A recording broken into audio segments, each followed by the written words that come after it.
We are going to skip this example of cars in China for the time being. We're going to move on to some more basic examples and come back to this one. This one's a little bit more labor intensive.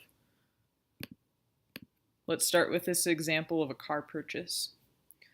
It says most cars depreciate as they get older. Suppose a Honda Civic is worth $18,000 and loses 10% of its value each year. A couple things worth note are that it depreciates, which means it's going to be decreasing. It also says that it loses 10% of its value each year. Another important thing is that it is worth $18,000. The question they ask is, what's the value after 2 years? Before we can answer that question, we need to establish some sort of working exponential function in order to answer whatever they'd ask us.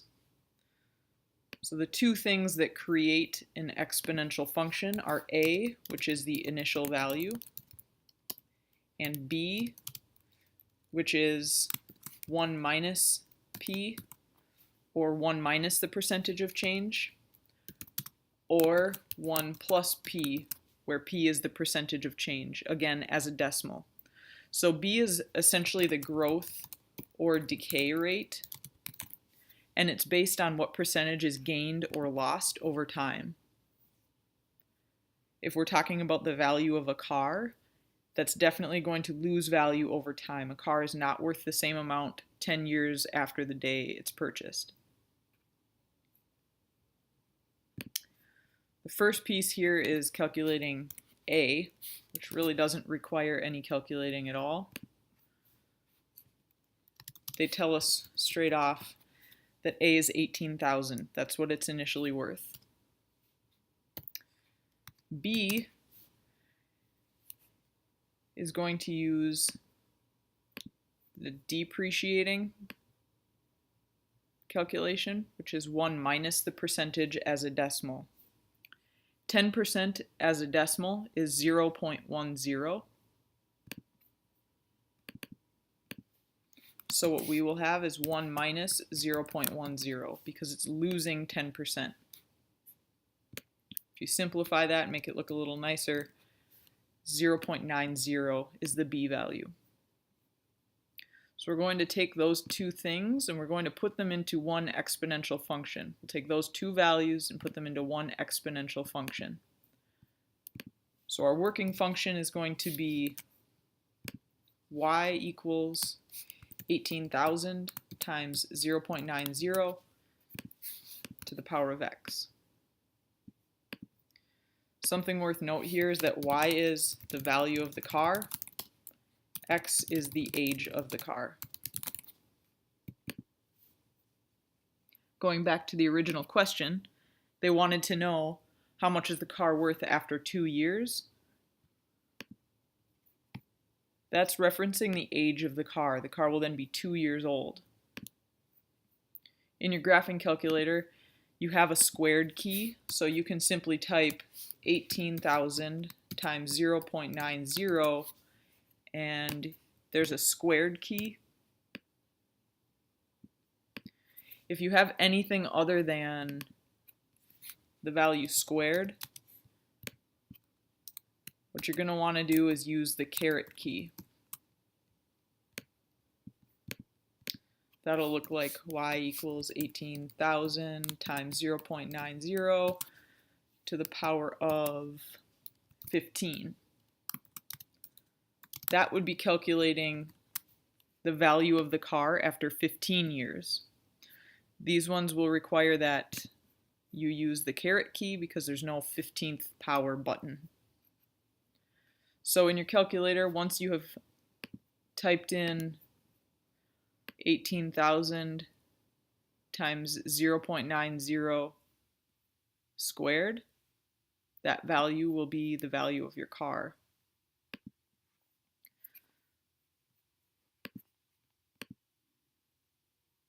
So you will have 18,000 times 0.90 squared equals $14,580.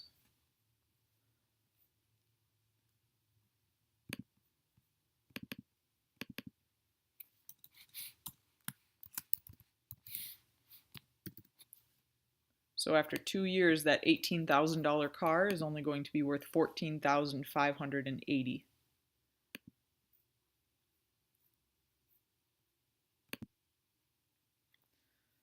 This next example is an example of a ring that appreciates 5% per year. Its initial value was $2,000 when your beloved gave it to you.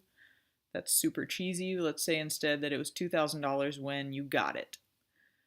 They want to know what's the value after 5 years. Again, in order to answer this question, we need to establish a working exponential function. So if we read our problem again, we notice that it says it appreciates 5%. That means it's increasing, it's growing, it's gaining value. The initial value was $2,000 when you got it. So we have to establish two things. We need A, which is the initial value, and B, it's either 1 plus the percentage change as a decimal or 1 minus the percentage change as a decimal. This is our growth or decay rate. Again, this is kind of nice because we know that A is 2,000. It was worth $2,000 when we initially purchased it. And then because it is appreciating or it is gaining value, you get to keep 100% of the original value. It's worth the entire original $2,000. 1 represents 100%. And, or plus, another 5%, which as a decimal is 0.05. So our B value is 1.05.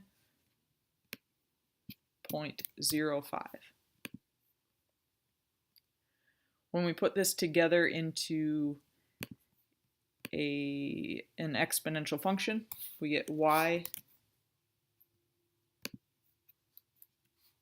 equals 2,000 times 1.05 to the power of x. In this case, y is the ring's value, x is the age of the ring. Now, since we have this function, we can calculate the value after 5 years. So again, 5 years is the age of the ring. So what you are going to type into your calculator is 2,000 times 1.05, and here's where you'll need the caret key. Slap a 5 on there.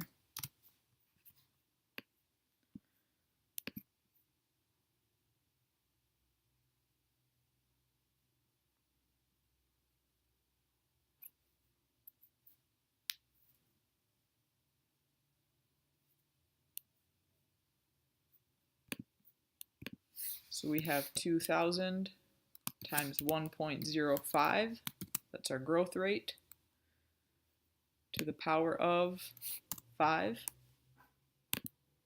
That means your ring will be worth $2,552.56.